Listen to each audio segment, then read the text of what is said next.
ազատության հրապարակում ուրեմն շարունակում է ուրեմն տեղակայված մնալ արցախցիների իրավունքների պաշտպանության ուրեմն կայանատեղին, հա,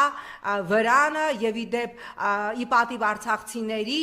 նրանք չեն գնացել գործարքի կառավարության հետ, ինչպես նրանց իրավունքների պաշտպանության ներկայացուցիչը ասեց, փոխվարչապետ Տիգրան Խաչատրյանի հետ հանդիպումից հետո մեզ առաջարկել են եւս մեկ ամիս երկարաձգել 40 գումարած 10,000-ական դրամը պայմանով, որ մենք ուրեմն հանենք վրանները եւ արցախցիները դրան չեն համաձայնվել, նրանց պահանջները շարունակում է մնալ Արցախ վերադարձի իրավունք, ինչը արձանագրված է նաեւ 2023 թվականի նոյեմբերի 17-ի Արդարադատության միջազգային դատարանի իմպերատիվ որոշման մեջ